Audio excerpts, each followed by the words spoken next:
Alright guys, Josh here, also known as MightyPredaking, and today we're going to take a look at the San Diego Comic-Con exclusive Combaticon Vortex, which is part of the Fall of Cybertron line.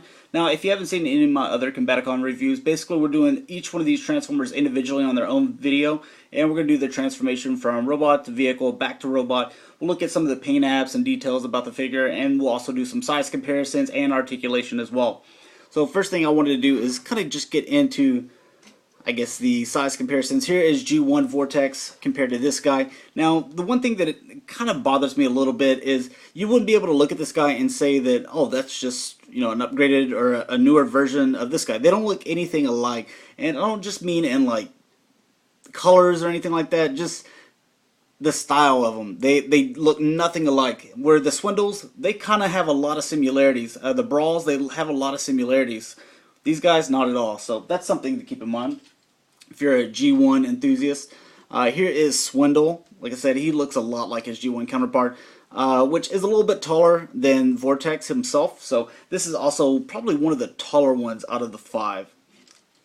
And one more size comparison is we have Transformers Prime Megatron, which this is a Voyager class deluxe here. So he's supposed to be a little bit shorter.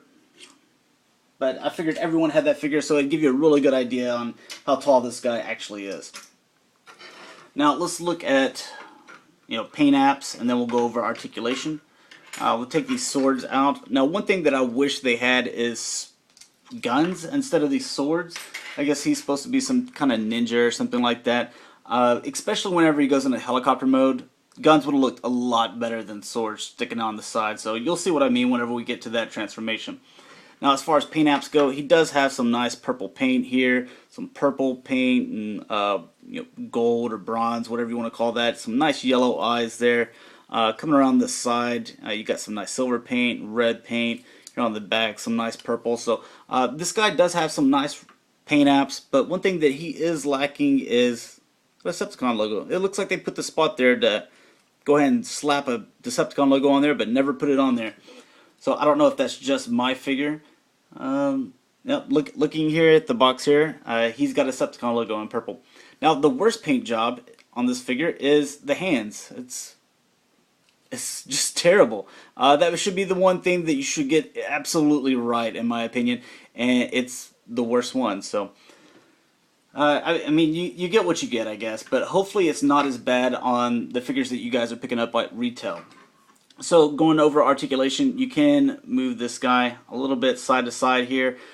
You could move him more, I guess, if you wanted to rest his chin up against this black part right here. But this is pretty much all you're gonna get, or you can bend him up like that if you wanted to.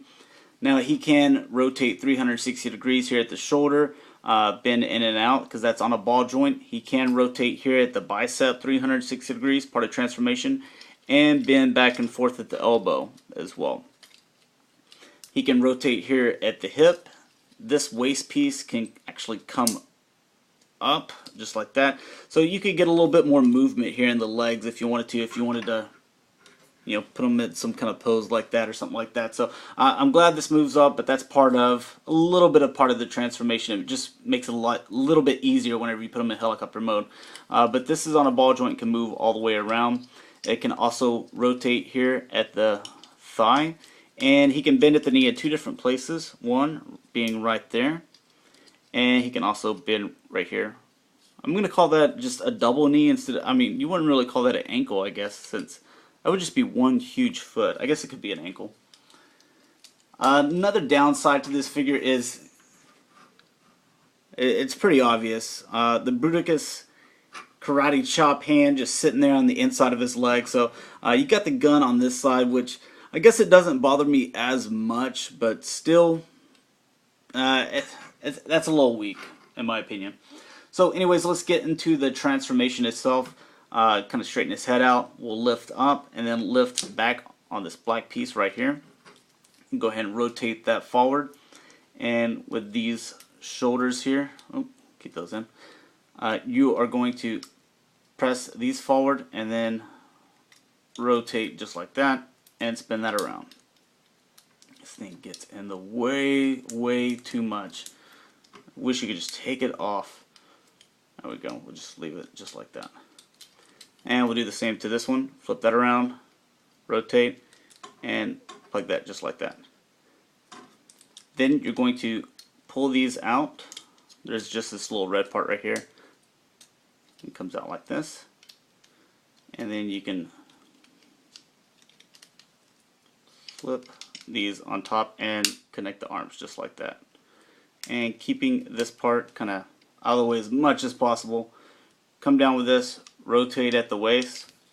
Gonna flip this down and out. Bend here at the knee. Reveal this gun here. Flip these out. Just like so. And then you can start pegging this together here. Go ahead and peg that one in as well, while also connecting these 2 feet. Or I guess you could do the feet first if you wanted to.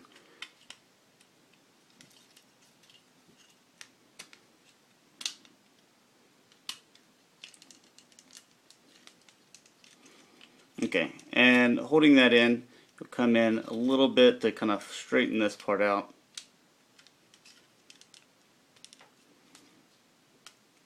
There we go.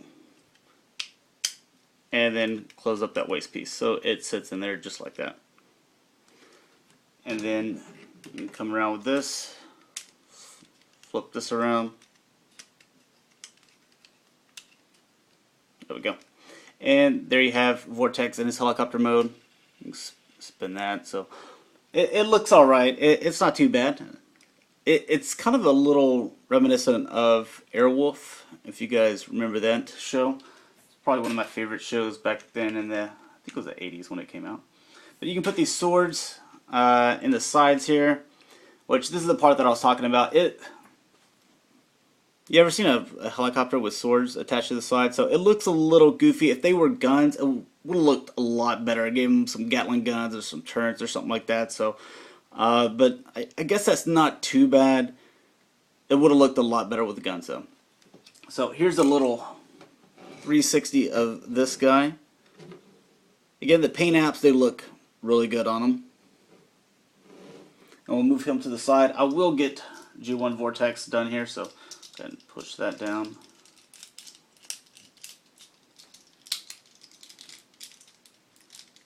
Flip those out, flip that around. So you can kind of get an idea of what they both look side to side here. And I guess also for size comparison.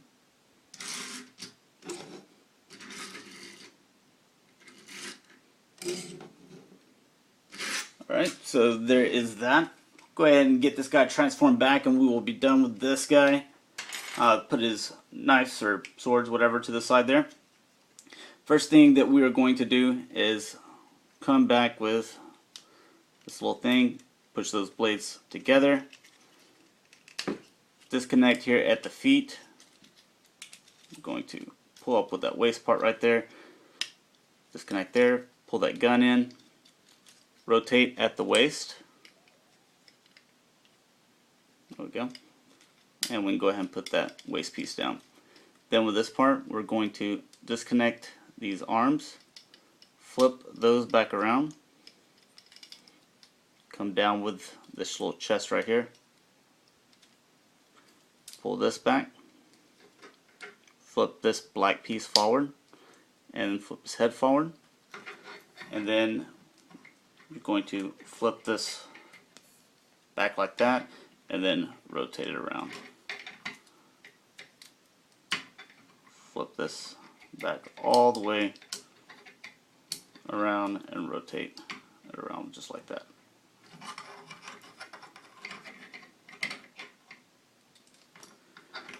And there you have Vortex again in his robot form. So hopefully you guys enjoyed. Thanks for watching, guys, and we will follow up with some of the other Combaticons and we'll eventually be done with this thing. So thanks a lot. Bye.